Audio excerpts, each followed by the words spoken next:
Hello दोस्तों, आप सारे व्यूवर्स का बहुत बहुत स्वागत है एक बार फिर से। इस पर्टिकुलर वीडियो में टेस्ट नंबर 6 करेंगे हम लोग। यूपीपीसीएस लेखपाल के 5 सेट आ चुके हैं। ये टेस्ट नंबर 6 है। इसमें सारे के सारे विषय होते हैं जो संभावित यूपी ट्रिपल एस सी के लेखपाल के ऑफिशियल सिलेबस में हो सकते हैं। आप लोग लगातार प्रैक्टिस करते रहिए। आगे बढ़ते हैं हम लोग। जीएस के क्वेश्चन यहाँ पर सबसे पहले करेंगे। तो 11वां नंबर क्वेश्चन जीएस का सेक्शन चालू है यहाँ से। किस गुजराती संत द्वारा प्रसिद्ध भजन वैष्णव जन तो तेने कहिए की रचना की गई है? तो वैष्णव जन तो तेने कहिए ये काफ़ी न्यूज़ में था जब 150वीं बर्थ एनिवर्सरी जो है महात्मा गांधी की बनाई गई थी और ओडीएफ घोषित हुआ था उस दिन पूरा इंडिया। तो ये सब जो चीज़ें हैं ये आई थी न्यूज़ में, तो इसमें हमको पता होना चाहिए कि वैष्णव जन तो तेने कहिए किसने कंपोज किया था। वैष्णव जन तो तेने कहिए कि ओरिजिनल कंपोजर है Narsinh Mehta. Option number C. C यहाँ पर सही है। निम्नलिखित में से क्या जो है दल खालसा के संबंध में गलत कथन है? ठीक है, कौन सा सही नहीं है बताना है। तो गुरुमत्ता का अर्थ लिखा हुआ है मंदिर निर्माण, तो ये जो है गलत है। गुरुमत्ता का मतलब होता है गुरु का प्रस्ताव। ठीक है, तो ये वाला हमारा आंसर हो गया ऑप्शन नंबर ए। मिसल और जत्था जो है सिख वॉरियर्स के ग्रुप होते थे, ध्यान रखिएगा। और कंबाइंड आर्मी जो होती थी मिसलों की और जत्थों की, उनको दल खालसा कहा जाता था। ये भी करेक्ट है। तो हमारा बी और सी स्टेटमेंट करेक्ट है, ए इनकरेक्ट, और यही हमारे क्वेश्चन का आंसर है। टेम्पल कंस्ट्रक्शन नहीं, प्रपोजल ऑफ गुरु, गुरु का प्रस्ताव, option number A. Question number 13 है हर्षचरित और नेचुरल हिस्टोरिका किसने लिखी है? नेचुरल हिस्टोरिका लिखी है प्लिनी ने और हर्षचरित लिखी है बाणभट्ट ने। ऑप्शन नंबर बी यहाँ पर करेक्ट है, हमारा आंसर होगा बी। मुगल कालीन कृषि क्षेत्र में मुजरियान से क्या अभिप्राय है? मुजरियान टर्म जो है इसका मतलब क्या पूछा है? तो वो गरीब किसान जो होते थे हल और बैल उधार लेकर के खेती करते थे, उनको कहते थे मुजरियान। Option number D. दिल्ली सल्तनत के टर्म, मुगल सल्तनत के खेती से रिलेटेड टर्म, एडमिनिस्ट्रेशन से रिलेटेड टर्म, ये जो है आपको देखने चाहिए कभी भी आप जीएस का पेपर दें तो। निम्न में से टिंचर आयोडीन के संबंध में कौन सा कथन सही है? कीटनाशक के रूप में खेतों में इसका इस्तेमाल नहीं करते हैं, इसको घाव में लगाया जाता है। तो टिंचर आयोडीन होता किसका मिक्सचर है? अल्कोहल या वाटर में सोडियम आयोडाइड और एलिमेंटल आयोडीन का मिक्सचर होता है आपका ये टिंचर आयोडीन। इसमें दिया हुआ क्लोरीन अल्कोहल, ये हो जाएगा रॉन्ग। ठीक है, तो हमारा करेक्ट आंसर क्या बनेगा? दोनों ही रॉन्ग हो गए, तो करेक्ट आंसर बनेगा बोथ आर इनकरेक्ट, दोनों ही गलत हैं। तो सही क्या होना चाहिए? सही हमने बता दिया आपको। ये मिक्सचर किसका है? एलिमेंटल आयोडीन का, सोडियम आयोडाइड का, वाटर या अल्कोहल का मिक्सचर, और इसको घाव पर लगाया जाता है। ऑप्शन नंबर सी हमारा आंसर है, दोनों ही गलत है टिंचर आयोडीन के बारे में। क्लास 6 की एनसीईआरटी में टिंचर आयोडीन का एक यूज दिया हुआ है। आप मुझे जल्दी से कमेंट करके बताइए कि एनसीईआरटी क्लास 6 साइंस में उसका क्या यूज है, टिंचर आयोडीन का और क्या काम हो सकता है। हमको सही कथन का चयन करना है। पहला कथन कह रहा है कि vitamin A is helpful in digestion of carbohydrates, ये हो जाएगा रॉन्ग क्योंकि B1 इसका काम करता है। विटामिन B1 जो है ये स्किन और आई को हेल्दी रखता है, ये बिल्कुल रॉन्ग हो जाएगा क्योंकि विटामिन ए की कमी से जैसे अनीमिया वो सॉरी आपका नाइट ब्लाइंडनेस होती है, तो विटामिन ए जो है स्किन और आइज की रक्षा करता है, तो ये दोनों हो गए रॉन्ग। बी वाला सही है। विटामिन सी जो है हेल्पफुल है डिसीजेस और घाव भरने में सहायक है ये। ऑप्शन नंबर बी हमारा आंसर सही है इसमें। ठीक है, ऑप्शन नंबर बी करेक्ट है। अगला क्वेश्चन, हाइड्रोकार्बन के संबंध में निम्नलिखित में से कौन सा कथन सही है? हाइड्रोकार्बन, हाइड्रोकार्बन में संतृप्त और असंतृप्त दोनों तरह के हाइड्रोकार्बन होते हैं, बिल्कुल सही है ये, यही हमारे क्वेश्चन का आंसर हो गया। अगला स्टेटमेंट पढ़ लेते हैं। सैचुरेटेड हाइड्रोकार्बन जो है इसमें लिखा है एल्कीन और अल्काइन, जबकि आपको बता दें अनसैचुरेटेड होते हैं। सैचुरेटेड कौन से होते हैं? एल्केन्स। ठीक है, ये हो गया wrong. Only organic compounds containing carbon and oxygen are called hydrocarbon, तो हाइड्रोकार्बन आप नाम से ही जान पा रहे हैं कि हाइड्रोजन और कार्बन से जो कंपाउंड बनते हैं वो होते हैं हाइड्रोकार्बन, ऑक्सीजन से नहीं। तो ये हो गया रॉन्ग, फर्स्ट स्टेटमेंट हमारा करेक्ट है। क्वेश्चन नंबर 18, पेट्रोल और डीजल के अपूर्ण दहन यानी कंबशन से कार्बन मोनोऑक्साइड गैस निकलती है, ये करेक्ट है। ठीक है, और पूर्ण दहन होता है तो कार्बन डाइऑक्साइड निकलती है, दोनों ध्यान रखिएगा। उसके बाद है कि धुएं में नाइट्रोजन के ऑक्साइड अन्य वायु प्रदूषक और कोहरे के साथ मिलकर के धूम कोहरे का निर्माण करते हैं, यानी कि स्मॉग बनाते हैं नाइट्रोजन ऑक्साइड और अदर पॉल्यूटेंट, तो बिल्कुल सही बात है। धूम कोहरा यानी कि स्मॉग जो है इन सब से कंबाइन होकर के बनता है, तो दोनों ही करेक्ट है यहाँ पर। ऑप्शन हो जाएगा D, both are correct, option number D. Question number 19, संविधान के अनुच्छेद 352 के आपातकाल का उल्लेख करता है, मतलब संविधान हमारा जो है भारत का, उसमें 352 में इमरजेंसी प्रोविजंस दिए हुए हैं। संविधान में आपातकाल का उपबंध हमने कहाँ से लिया है? बोरोड फीचर्स ऑफ कॉन्स्टिट्यूशन से क्वेश्चन है, तो इसका आंसर हो जाएगा बी, जर्मनी के वाइमार संविधान से हमने इमरजेंसी का कॉन्सेप्ट लिया है, ऑप्शन नंबर बी। हमको बताना है अगला क्वेश्चन कि लोक स्वास्थ्य, शेयर बाजार, कृषि और विदेशी मामले, ये जो हैं किस सूची के तहत आते हैं? तो आपको बता दें पब्लिक हेल्थ और एग्रीकल्चर जो है ये स्टेट लिस्ट का पार्ट है। स्टॉक मार्केट और फॉरेन अफेयर्स यानी विदेशी मामलों, बाह्य मामले, विदेशी मामले यूनियन लिस्ट का पार्ट है, और स्टॉक मार्केट भी यूनियन लिस्ट का पार्ट है। हमारा क्वेश्चन बन जाएगा ऑप्शन नंबर ए इसका आंसर। पब्लिक हेल्थ और एग्रीकल्चर ये स्टेट लिस्ट के सब्जेक्ट है, लेकिन स्टॉक मार्केट, फॉरेन अफेयर्स ये यूनियन लिस्ट का है। ऑप्शन नंबर ए करेक्ट है। अगला क्वेश्चन है कि रिक्स डॉग जो है ये किस देश की संसद को कहा जाता है? तो रिक्स डॉग कहा जाता है स्वीडन की संसद को, ऑप्शन नंबर बी। ये स्टैटिक जी के क्वेश्चंस होते हैं कि किस किस जगह की संसद को क्या कहते हैं। आप मुझे कमेंट करके बताइए कि मजलिस जो है ये किस देश की संसद को कहते हैं। अगला क्वेश्चन करंट अफेयर का है। विश्व आर्थिक फोरम द्वारा हाल ही में जारी ग्लोबल ट्रांजिशन इंडेक्स में दूसरा स्थान किसे दिया गया है? तो दूसरा स्थान मिला है इसमें स्विट्जरलैंड। दूसरे स्थान पर स्विट्जरलैंड है, पहले स्थान पर आपका स्वीडन है। स्वीडन जो है ये पहले स्थान पर है और दूसरे स्थान पर आपका स्विट्जरलैंड हो गया। फिनलैंड तीसरे स्थान पर है। इंडिया का रैंक भी जरूर ध्यान रखिएगा, लेटेस्ट वाला है, ये अभी आया 1-2 दिन पहले, 4 दिन पहले। 74वीं रैंक है इंडिया की इस एनर्जी ट्रांजिशन इंडेक्स 2020 में। वर्ल्ड इकोनॉमिक फोरम इसको जारी करता है। अब लेटेस्ट आंकड़ों के अनुसार भारत का जो स्वर्ण भंडार है, हाल में आरबीआई ने उसकी रिपोर्ट जारी की है, तो इसके अनुसार कितने टन की वृद्धि हुई है भारत के गोल्ड रिजर्व में, बताना है। 3 साल में वृद्धि हुई है 40.45 टन की वृद्धि हुई है। कुल मिलाकर के भारत के पास सोना रिजर्व है, गोल्ड रिजर्व इस समय 653.01 टन। ठीक है, इसको फिगर याद रख सकते हैं, ये हो सकता है किसी वनडे एग्जाम में आ सकता है। भारत के किस राज्य ने हाल ही में होप नामक पोर्टल शुरू किया है? इसका मुख्य उद्देश्य क्या है? तो 2 क्वेश्चन है। तो होप नामक पोर्टल जो है उत्तराखंड में शुरू किया गया है, अनएम्प्लॉयड यूथ को थोड़ी रोजगार से जोड़ने के लिए और अनस्किल्ड यूथ को स्किल करने के लिए ये है। होप का एक फुल फॉर्म रखा गया है, मैं चाहूँगा कि आप लोग इसका फुल फॉर्म सर्च करके बताएं। वैसे आता नहीं है, लेकिन आपको अवेयरनेस बढ़ेगी इससे। आप बताइए कि एच का क्या मतलब है होप में, ओ का क्या मतलब है, पी का क्या मतलब है और ई का क्या मतलब है। इराक के नए प्रधानमंत्री इस समय कौन बने हैं? इराक के नए प्रधानमंत्री बने हैं मुस्तफ़ा अल कादमी, ऑप्शन नंबर बी, मुस्तफ़ा अल कादमी। क्वेश्चन नंबर 26, उत्तर प्रदेश का सबसे बड़ा पक्षी विहार क्या चंद्रशेखर आजाद पक्षी विहार है? नहीं, ये गलत है। उसके बाद है कि स्मॉलेस्ट, सबसे छोटा पक्षी विहार जो है सुराहाताल पक्षी विहार है, ये भी गलत हो गया। फर्स्ट बर्ड सेंचुरी जो है क्या ये लाख बहोसी है? ये भी गलत हो गया। तो आंसर हो जाएगा यहाँ पर डी। कोई जो है सही नहीं है स्टेटमेंट इसमें पक्षी विहार के बारे में। आप यहाँ पर सही एंट्री देखिए, उत्तर प्रदेश का सबसे बड़ा पक्षी विहार है लाख बहोसी पक्षी विहार। उत्तर प्रदेश का सबसे छोटा पक्षी विहार है पटना पक्षी विहार। उत्तर प्रदेश का पहला पक्षी विहार है चंद्रशेखर आजाद पक्षी विहार जो नवाबगंज में है।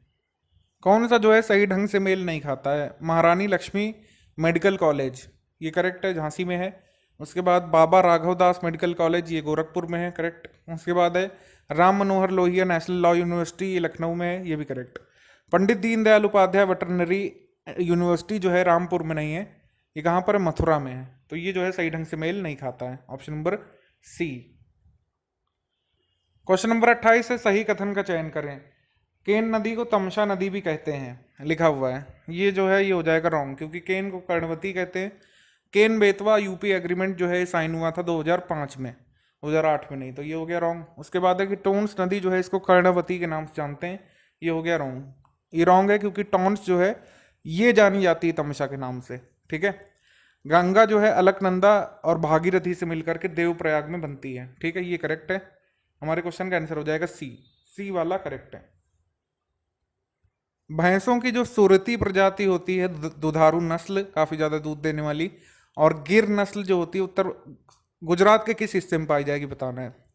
तो गुजरात के साउथ वेस्ट रीजन में पाई जाती है, option number B, south west, दक्षिण पश्चिम, यहाँ पर पाई जाती है गिर और सुरती प्रजाति। आपको बताना है कि अब इसमें कार्बनिक अपशिष्ट का उदाहरण कौन सा नहीं है। Which of the following is not an example of organic waste? तो डोमेस्टिक सीवेज, एनिमल एक्सक्रीटा और वेस्ट, ये तो बिल्कुल ऑर्गेनिक है। रॉटन डेड और प्लांट्स एनिमल्स बिल्कुल ऑर्गेनिक वेस्ट है। फूड रिसोर्सेज जो भी डिस्चार्ज हो रहा है फैक्ट्रीज से, ये आपका ऑर्गेनिक वेस्ट आ जाएगा इसमें, लेकिन केमिकल वेस्ट हो जाएगा, केमिकल फर्टिलाइजर, ये ऑर्गेनिक वेस्ट नहीं है। ठीक है, खेत से जो आपका निकलता है वो सब चीज़ें अपशिष्ट, वो तो है ऑर्गेनिक वेस्ट, लेकिन केमिकल फर्टिलाइजर जो यूज़ हुआ खेत में वो केमिकल वेस्ट है, आपका ऑर्गेनिक वेस्ट नहीं है। 31 का आंसर आपको बताना है कि पंचायती राज पद्धति के संबंध में सही है। ठीक है, तो इसमें है गांव स्तर पर ग्राम पंचायत, ब्लॉक स्तर पर पंचायत समिति और जिला स्तर पर जिला परिषद। ठीक है, ग्राम panchayat at village level, panchayat समिति at block level and district council at district level. ये जो है सही है इसका, option number B. Question number 32 है, 11 अक्टूबर 2014 को शुरू हुई सांसद आदर्श ग्राम योजना या फिर मॉडल विलेज स्कीम के संबंध में कौन सा कथन सही है। यहाँ पर लिखा जरूर है नॉट करेक्ट, लेकिन आपको एक्चुअली में इसमें करेक्ट वाला ही फाइंड करना है। ठीक है, कौन सा कथन सही है। तो इसका लक्ष्य है कि मॉडल ग्राम जो है स्थापित करना है, या आदर्श ग्राम 2019 तक 3 गांव, जिसमें एक जो है 2016 तक अचीव कर लिया गया हो। ठीक है, तो ये वाला सही हो जाएगा सी। इसका उद्देश्य ये है कि हमको 2019 तक 3 मॉडल विलेज क्रिएट कर रहे हैं, जो 2016 तक एक क्रिएट हो जाना चाहिए था, और 2019 के बाद 2024 तक हर साल एक एक करके 5 मॉडल विलेज क्रिएट करने हैं। ठीक है, ये है लक्ष्य सांसद आदर्श ग्राम योजना का। इन विलेजेस के नाम जो क्रिएट हो चुके हैं आप सर्च करके हमको कमेंट करके बता सकते हैं, वरना आगे टेस्ट में हम ये क्वेश्चन जरूर बनाएंगे। ये बहुत इंपॉर्टेंट स्कीम्स हैं, ये आ सकती हैं, पहले की जरूर हैं, लेकिन ये अभी भी पूछी जा सकती हैं आपके लेखपाल के पेपर में। ऑप्शन नंबर सी सही है। जमाबंदी से आप क्या समझते हैं। जमाबंदी का मतलब होता है किसान की समस्त कृषि भूमि का एक विवरण एक ही रजिस्टर में एक ही स्थान पर एक खाते के रूप में रखा जाता है, वो होता है जमाबंदी। इसकी नकल आप निकाल सकते हैं, बिहार में, हरियाणा में और राजस्थान में जमाबंदी प्राप्त की जा सकती है, वहाँ पर लोकल एडमिनिस्ट्रेशन की वेबसाइट से। गांव के नक्शे में हर खेत के लिए क्रमांक अंकित होता है, उसे क्या कहते हैं हम लोग। तो a serial number for each field in the village map is called khasra, option number B. इसको खसरा बोलते हैं, ऑप्शन नंबर बी। चकबंदी विभाग के संबंध में कौन सा कथन सही है। चकबंदी विभाग क्या जिला पंचायत विभाग के अंतर्गत आता है। नहीं, ये आता है राजस्व विभाग के अंतर्गत। दूसरा है कि बिखरी जोतों को एकत्रित करने का कार्य ये नहीं करता है, जबकि यही ये कार्य करता है। ठीक है, ये रॉन्ग हो गया, क्योंकि बिखरी जोतों को एकत्र करने का काम इसी का होता है, चकबंदी विभाग का ही। चकबंदी विभाग का प्रमुख जो है चकबंदी आयुक्त होता है, ये सही है, यहाँ पर करेक्ट है ये। चकबंदी का वास्तविक कार्य चकबंदी लेखपाल नहीं करता है, ये इनकरेक्ट है, क्योंकि लेखपाल ही चकबंदी का वास्तविक कार्य करता है। ऑप्शन नंबर सी करेक्ट है। लेखपाल हर गांव में जाकर के साल में 3 बार निरीक्षण करता है, जिसे पड़ताल बोलते हैं। तो इसके संबंध में कौन सा कथन सही नहीं है। तो पहली पड़ताल को जायद पड़ताल कहते हैं, ये 5 अगस्त को होती है, ये जो है गलत है, डेट गलत दी हुई है, अभी सब सारी डेट्स आपको बताई जाएगी। उसके बाद है दूसरी पड़ताल, रबी पड़ताल होती है, जो 15 जनवरी को शुरू होती है, ये भी इनकरेक्ट है। उसके बाद है तीसरी पड़ताल, खरीफ पड़ताल होती है, जो आपकी 28 मई को होती है, ये भी गलत है, क्योंकि सारे के सारे यहाँ पर स्टेटमेंट हो गए wrong. All of the above यहाँ पर सही हो जाएगा, इनमें से सभी। ठीक है, यहाँ पर नन ऑफ द अबव लिखा है, लेकिन इसको आप ऑल ऑफ द अबव यहाँ पर करेक्ट कर लीजिए। अब पड़ताल कब कब होती है। पहली पड़ताल खरीफ पड़ताल होती है, जो 10 अगस्त से शुरू होती है। दूसरी पड़ताल रबी पड़ताल होती है, 1 जनवरी से शुरू होती है। और तीसरी पड़ताल जायद पड़ताल होती है, जो 1 मई से शुरू होती है। ठीक है, तो 36 का आंसर हो जाएगा डी। सारे के सारे इनकरेक्ट हैं। उस कृषि मंत्री का नाम बताना है जो भारत के 5वें प्रधानमंत्री भी थे, जिनके समय में पटवारी का नाम बदल करके लेखपाल रखा गया था। चौधरी चरण सिंह के कार्यकाल में पटवारी का नाम बदल करके लेखपाल रखा गया था, ऑप्शन नंबर सी। मध्य प्रदेश में शायद अभी भी पटवारी बोला जाता है। निम्नलिखित में से नगर निगम के संबंध में कौन सा विकल्प सही है बताना है। ठीक है, महापौर नगर निगम का पदेन सदस्य और प्रथम नागरिक नहीं होता है, ये जो है रॉन्ग है, क्योंकि प्रथम नागरिक होता है और आपका पदेन सदस्य भी होता है। ठीक है, मेयर का कार्यकाल जो है 2 वर्ष का लिखा हुआ है, जो कि इनकरेक्ट है। उसके बाद है कि नगर निगम में 2 महापौर, 3 महापौर और 5 प्रकार के सभासद होते हैं। उप महापौर 3, 2 मेयर और 5 प्रकार के आपके सभासद होते हैं, ये भी रॉन्ग हो गया। हमारा आंसर हो जाएगा डी। सारे के सारे कथन रॉन्ग है। महापौर का कार्यकाल जो होता है 5 वर्ष का होता है। नगर निगम में सिर्फ एक महापौर हो सकता है, एक उप महापौर हो सकता है और 3 प्रकार के सभासद होते हैं। ठीक है। ग्राम सभा में सदस्यों की संख्या का निर्धारण किस तरीके से होता है? 1000 की आबादी पर कितने सदस्य हो सकते हैं? 9 सदस्य। करेक्ट है ये। उसके बाद 11 मेंबर हो सकते हैं अगर पॉपुलेशन जो है 1000 से 2000 के बीच है, ये करेक्ट है।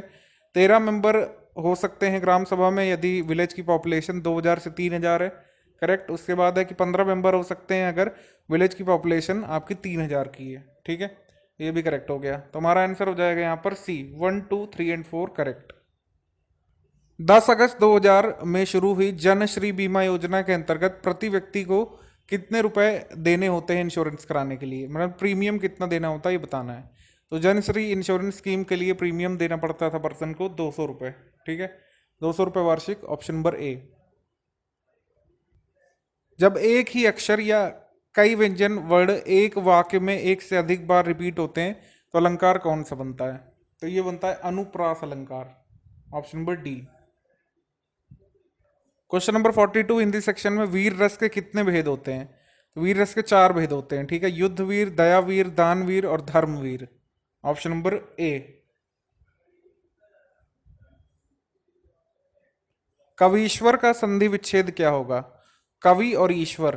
ठीक है, ऑप्शन नंबर सी, कवि और ईश्वर। तो ये दीर्घ संधि का उदाहरण है।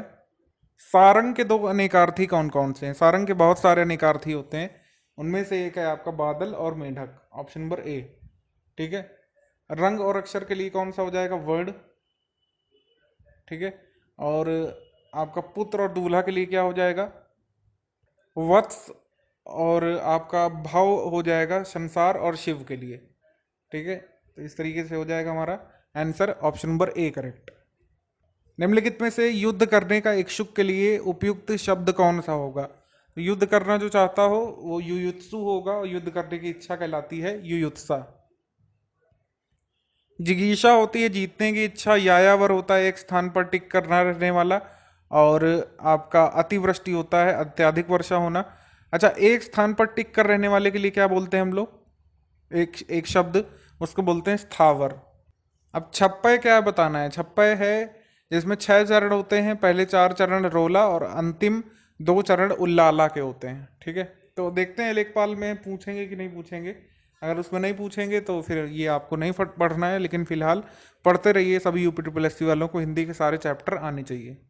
47 नंबर क्वेश्चन है कि मैथिली भाषा या तिरहुतिया कितनी लिपियों में लिखी जाती है? तो मैथिली की 3 लिपियां होती हैं, कैथी, मैथिली और नागरी, ऑप्शन नंबर ए। कैथी, मैथिली, नागरी। विष्णु प्रभाकर ने इनमें से कौन सी रचना लिखी है? कौन सी रचना की है? विष्णु प्रभाकर की रचना है अर्धनारीश्वर।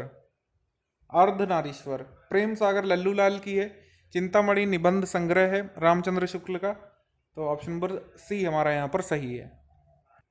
निम्नलिखित में से कौन सा विकल्प द्रोण शब्द के पर्यायवाची है? तो द्रोण शब्द का पर्यायवाची द्रोणाचार्य होता है, दोना भी होता है और कौवा भी होता है, option number D. D correct है यहाँ पर। तत्पुरुष समास का उदाहरण कौन सा होगा? स्वर्ग प्राप्ति होगा, यानी स्वर्ग के लिए प्राप्ति, और या फिर स्वर्ग की प्राप्ति, और ग्रहपति यानी कि ग्रह का पति, ग्रह का स्वामी, ऑप्शन नंबर ए यहाँ पर सही है। चौराहा में कौन समास है बताइए? सप्ताह में तो द्विगु समास है, और दाल रोटी और पंचवटी में बताइए कौन समास है। हम लोग मिलेंगे अगले सेट में। लाइक शेयर सब्सक्राइब कर दीजिएगा। जय हिंद दोस्तों। इसके बाद यहाँ से हम लोग बात करेंगे रीजनिंग और मैथ सेक्शन के बारे में, और आगे के 10 क्वेश्चन सॉल्व करेंगे। पहला क्वेश्चन यहाँ पे होगा नंबर 1। ए से लेकर एफ तक 6 सदस्य हैं किसी परिवार में, जिनमें से 2 मैरिड कपल हैं, यानी कि 2 जोड़े हैं जो कि विवाहित हैं। D is the grandmother of A and B is mother to. D के बारे में बात हो रही है कि वो बी की तो माता हैं, डी माता हैं, इस वजह से फीमेल होंगी, तभी यहाँ पे नेगेटिव साइन लिया। किसकी हैं? तो बी की। लिखा हुआ है ग्रैंड मदर ऑफ ए, और यहाँ पे हिंदी में लिखा है दादी। तो डी इस ए की दादी तब हो सकती हैं जब डी का बेटा बी हो जाए, और तब जाके बी की संतान ए हो जाए, तभी जाके दादी वाली कंडीशन यहाँ पे ट्रू हो जाएगी। तो बेस्ट केस लेके हम लोग यहाँ पे चलते हैं। ए का जेंडर हम लोग डिसाइड नहीं कर सकते हैं कि वो पोती है या फिर पोता।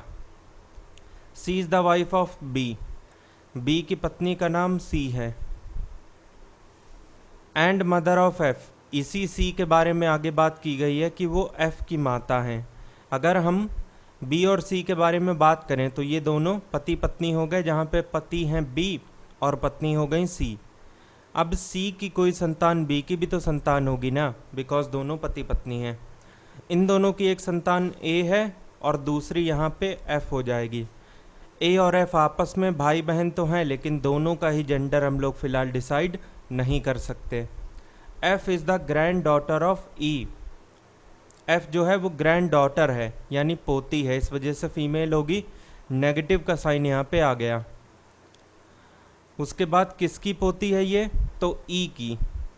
अब यहाँ पे मैरिड कपल सिर्फ दो ही हो सकते हैं, एक तो यहाँ पे ये लोग हो गए और दूसरे ये हो जाए डी और ई, तब जाके ये कंडीशन भी ट्रू हो जाएगी। डी और ई पति पत्नी का एक जोड़ा हो गया, दूसरा हो गया बी और सी, और बी और सी की संतानें कौन कौन हैं, ए और एफ, जहाँ पे एफ का जेंडर डिसाइड है वो पोती है, स्त्री है, जबकि ए का जेंडर डिसाइड नहीं है। तो पूछा है how many man are there in the family. तो जब तक सभी लोगों का जेंडर यहाँ पे डिसाइड नहीं हो जाता ये कहना थोड़ा मुश्किल होगा। बाकी सबका जेंडर तो हम लोग डिसाइड कर चुके हैं, लेकिन ए का फिक्स नहीं है, इस वजह से इस क्वेश्चन का भी आंसर नहीं दिया जा सकता।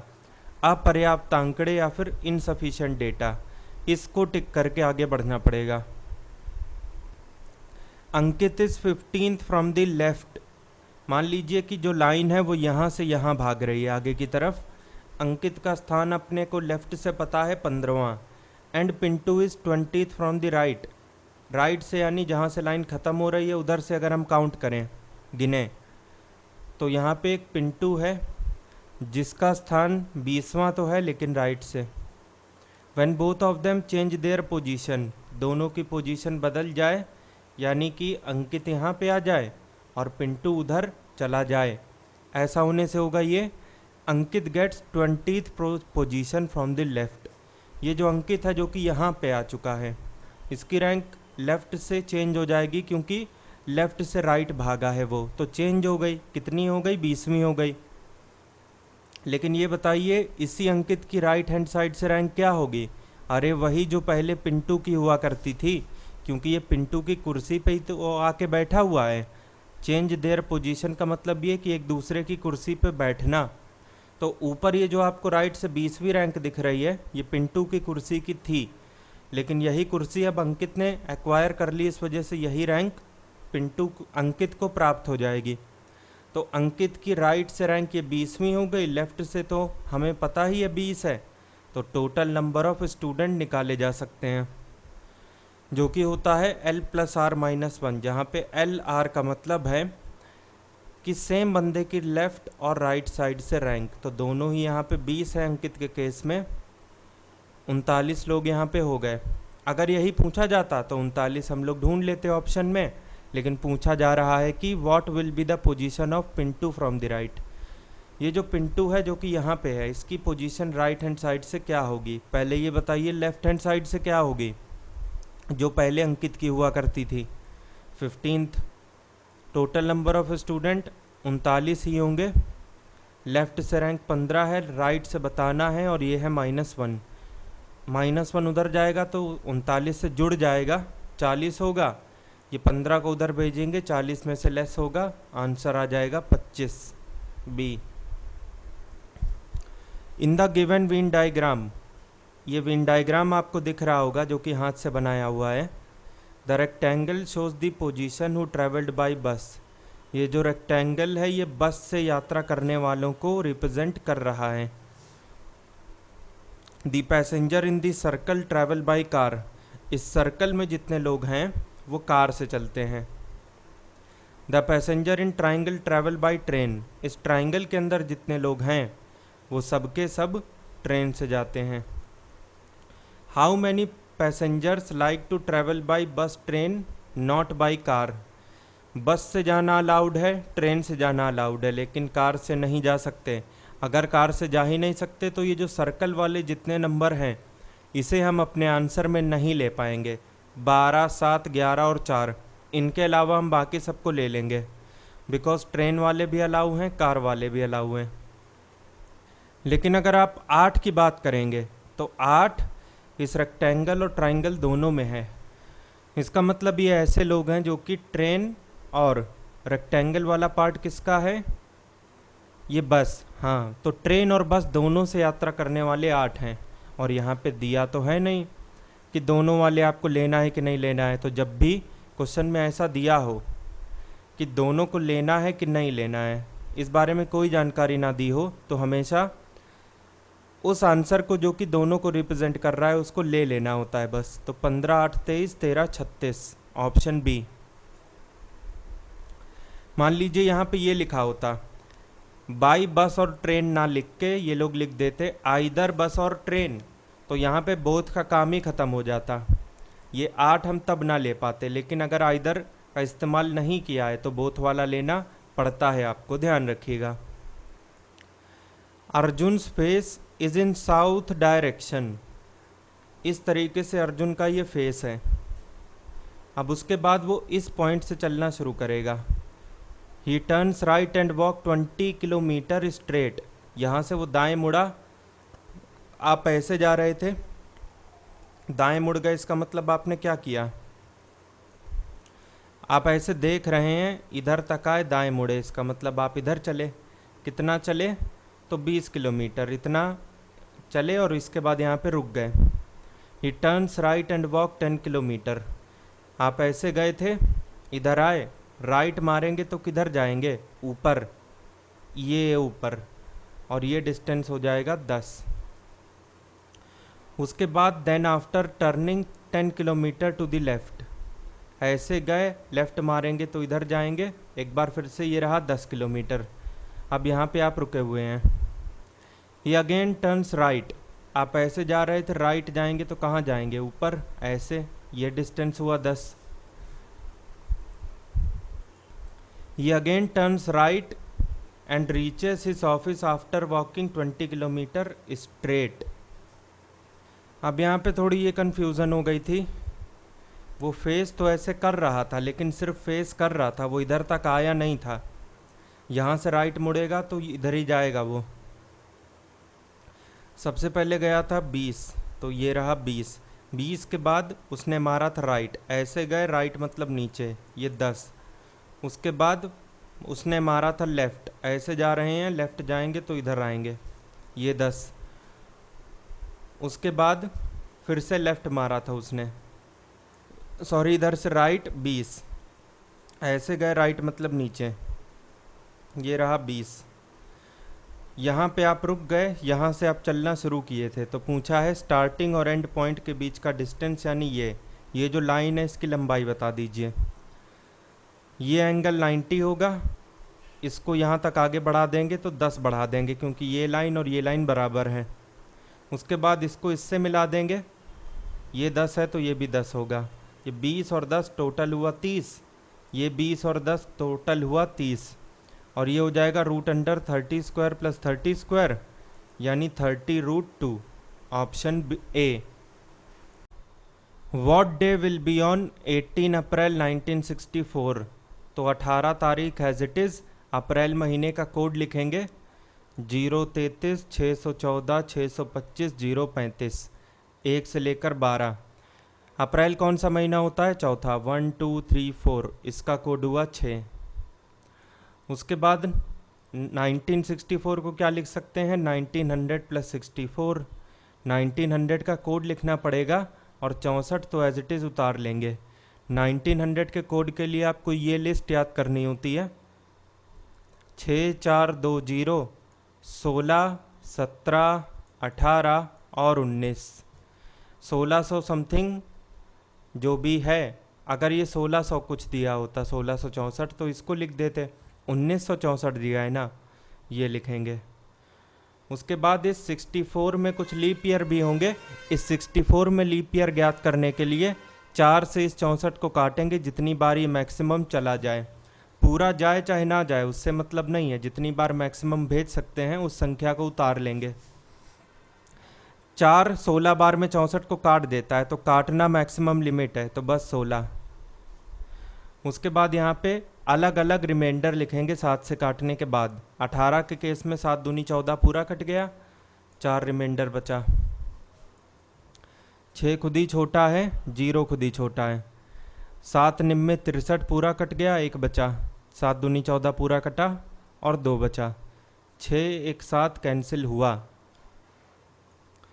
तो फाइनल हमारे पास 4 और 2 है। 4 2 कुल मिला के होता है 6। अब ये आगे 7 से तो कटेगा नहीं, इसीलिए इसको यहाँ से फाइनल रिमाइंडर मान लेंगे। तो 6 का कोड होता है सैटरडे यानी कि शनिवार, सी। उसके बाद है छठा number, if the market price यानी कि जो एमआरपी छपी होती है, 8,000 रुपये एमआरपी किसी बैग में छपी हुई है।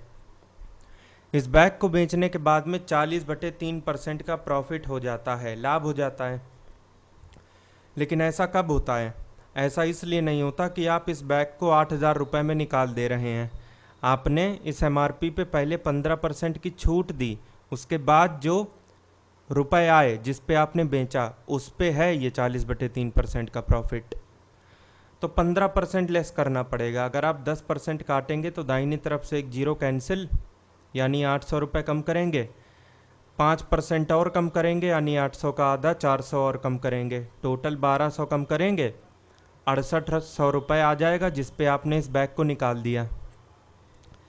लेकिन ये 6800 रुपये वो है जो कि 40/3% का प्रॉफिट के बाद आया। दुकानदार बैग को खरीद के कितने में लाया ये बताइए। तो सबसे पहले इसका आंसर आपको निकाल के बता देते हैं और उसके बाद बात करते हैं कि एलिमिनेशन मेथड से ये कैसे हो सकता था। 40/3% का मतलब है 40/3 × 100 यानी 300। ये परसेंटेज हटेगा तो 100 नीचे जाएगा, 0 से 0 कट जाएगा, 2 2 ज़ा 2 15 ज़ा। 2/15 का प्रॉफिट हुआ यानी 2/15 से बढ़ाया था आपने। 2/15 से बढ़ाने का मतलब कितने से गुणा करना, 1 + 2/15 यानी 17/15। मान लीजिए कॉस्ट प्राइस x है, तो x को आपने 17/15 से मल्टीप्लाई किया तब जाके 6800 आया। x कितना रहा होगा कॉस्ट प्राइस? 17 4 ज़ा और एक 0, 15 चौके 60 और 2 0, 6,000 रुपये यहाँ से करेक्ट हो गया, ऑप्शन ए। अब आते हैं एलिमिनेशन पे। हमें ये पता है कि 17/15 से गुणा करने के बाद में 6800 आया है, तो शुरू में 6800 कैसे हो सकता है? नहीं हो सकता, 6800 से कम ही आना चाहिए था शुरू में, बिकॉज 17/15 एक से बड़ी वैल्यू होती है। 7200 भी नहीं हो सकता, इन दोनों में से बच जाता तब भी। तो अच्छा हुआ सॉल्व कर लिया, कई बार एक ऑप्शन आपके लिए बच जाता है। What will be the compound interest for 2 years at 4% annual interest rate on the amount of 12500? तो ये है पहला साल, ये है दूसरा साल। पहले साल तो चाहे सिंपल बात करें चाहे कंपाउंड, हमेशा 4% एक्स्ट्रा लगेगा। 125,000 का 1% लेंगे तो दाहिनी तरफ से 2 0 कैंसिल, 125, 4% मतलब 4 गुना, 125 का 4 गुना यानी 500। तो पहले साल 500 रुपये एक्स्ट्रा मिलेंगे। दूसरे साल बात करें तो ये 500 तो मिलेंगे ही, लेकिन इस 500 का भी 4% मिलेगा। तो इस 500 का अगर आप 1% लेंगे तो दाहिनी तरफ से 2 0 कैंसिल, 1% आ गया 5, 4% मतलब 4 गुना, 5 चौके 20। तो 500 का डबल 1000 और 20 यानी 1020। इतना ही कंपाउंड इंटरेस्ट मिलेगा, 1020। कोई भी ऑप्शन यहाँ से सही नहीं है, इसका आंसर ये है। X and Y invested in a trade in the ratio this। X और Y I1:I2 यानी इनके इन्वेस्टमेंट का रेशियो 8/6 है। इसे आप 4/3 लिख सकते हैं 2 से काट के। After 1 year the profit of Y is 9,000। 1 year यानी 1 साल, X ने भी अपने रुपए लगाए, Y ने भी 1 साल के लिए अपने रुपए लगाए, तो टाइम यहाँ से हो गया कांस्टेंट। तो ऐसे केस में जो भी इन्वेस्टमेंट का रेशियो होता है वही प्रॉफिट का भी हो जाता है, सिंपल है। यही 4/3 प्रॉफिट का रेशियो हो जाएगा। अब ये जो y का प्रॉफिट है ये 9,000 है, तो बिना आगे के डेटा को इस्तेमाल किए हम लोग सीधे x का प्रॉफिट निकाल सकते हैं। अब ये जो which is 3/4 of the profit of x है ना, इसको चाहें तो आप इस्तेमाल ना करें। 3 का मतलब 3,000, तो 1 का मतलब 1,000, 4 का मतलब 1,000 इंटू 4, सॉरी यहाँ पे 3 का मतलब 9,000, तो 1 का मतलब 3,000, 3 चौके 12,000, 12,000 किसका प्रॉफिट आ गया, तो x का। If the profit of x is double of the investment amount invested bye x ने जितने रुपए लगाए थे उसके 2 गुने इसको मिल गए, तो 12,000 के रूप में 2 गुने मिले, तो लगाए तो आधे ही थे ना, 6,000 लगाए थे x ने। तो यहाँ पे अगर इन्वेस्टमेंट और प्रॉफिट का रेशियो बराबर होना है तो यहाँ भी तो बराबर होना चाहिए कि नहीं। 6,000 का डबल 12,000, तो 9,000 का डबल 18,000 हो जाएगा B. Ram Babu spends 15% of his income on electricity bills. 15% बिजली का बिल दे दिया, 14% किराया दे दिया घर का, 16% टेलीफोन का बिल दे दिया, और 1/5 पार्ट 1/5 का मतलब होता है 20%। 1/5 इंटू 100 करके देख लीजिए, यही आएगा।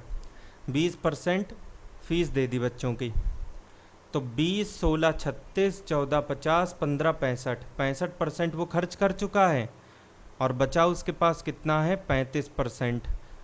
और बचा उसके पास वाकई में कितना है, 10,500, इसीलिए 35% बराबर 10,500। How much will is income be. Income हमेशा 100% मानी जाती है, तो बता देंगे कितनी है। 10500 इंटू 100 बाई 35, 35 तिहाई 105 और 2 जीरो, 300 इंटू 100 यानी 30,000। Option C. The perimeter of a rectangle is this which is 6 times the diagonal of a square. Square के बारे में पहले बात करेंगे। स्क्वायर में चारों साइड सेम होती हैं, तो ए मान लिया। डायगोनल का मतलब आमने सामने के 2 कोनों को जोड़ने वाली लाइन, ये डायगोनल हो जाएगी बिकॉज ये दोनों सामने के कोने हैं। ये 90, ये ए, तो ये वाली लंबाई हो जाएगी a√2। कैसे, पाइथागोरस थ्योरम लगाएंगे तो a² + a² यानी कि 2a² a√2, ये वहाँ से आया है, तो a√2 बराबर हो जाएगा, a√2 आपको डायरेक्टली नहीं लेना, 6 times the diagonal of square, तो इसका 6 गुना चाहिए आपको। तो 6 टाइम्स ऑफ a√2 बराबर हो जाएगा 30√2, √2 से √2 गया, 6 5 जा, तो स्क्वायर की साइड यानी ये बराबर आ गया 5। What will be 1/5 of the area of that square. इस स्क्वायर का एरिया होगा साइड का स्क्वायर यानी 25, इसका 1/5 करेंगे आ जाएगा 5 बी।